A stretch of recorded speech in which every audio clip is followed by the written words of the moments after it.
Well, a new study shows that almost half of college campuses cover abortions in their student health care plans. Are some of those being funded with your tax dollars? Well, the findings come from the pro-life group Students for Life of America. And joining us now is Kristan Hawkins. She is the organization's executive director. Kristan, thanks for your time today. Hey, thanks, Shan, for having me on. Tell us what the impetus of this study is about. What triggered your concerns, and were you surprised by any of the findings? Sure. Well, in August, we were alerted that the University of North Carolina, their school system was require all students to have health care.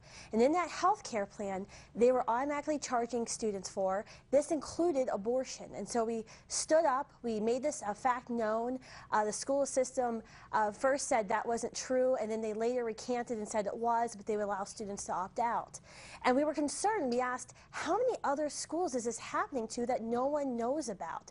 And so that's why we started the study, and we studied over 200 of the United States' most populated campuses. And quickly, before we move to the next question, I want to make sure that we include this response from the university. It says, while the university-sponsored base plan does include coverage of elective abortion, we have provided all students who enroll in the plan the opportunity to opt out of the elective abortion benefit and have taken steps to ensure that the premiums of students who opt out will not be used to pay for utilization of this benefit.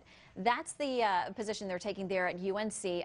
These other universities that you looked at, I know you had some concerns because some of the charges go directly onto students' accounts. Some of them may be using federal grants and government money to pay their bills. Are you worried then that some of that money would be considered to be paying for plans that include abortion? Sure, we know this is taxpayer funding of abortions because what happens is about half of the plans, 44%, include abortion. And if you receive a federal grant, like a federal Pell Grant as a student, that comes from taxpayer money and does not have to be repaid.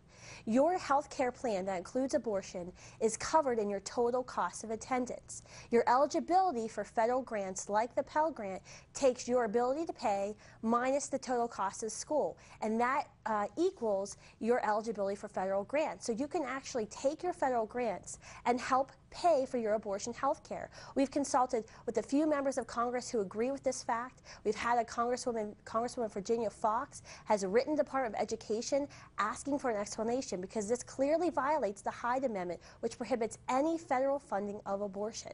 Any response yet from the Department of Education or the others that have been approached about this issue? No, the letter was written in October. We requested the answer by the end of November. We have not yet heard from the Department of Education. We have had meetings with other members of Congress, and we are looking into a congressional investigation into this matter. All right, we will continue to follow that, and as well from the universities as they choose to respond as well. Kristan Hawkins, thank you for your time. Thanks for having me on.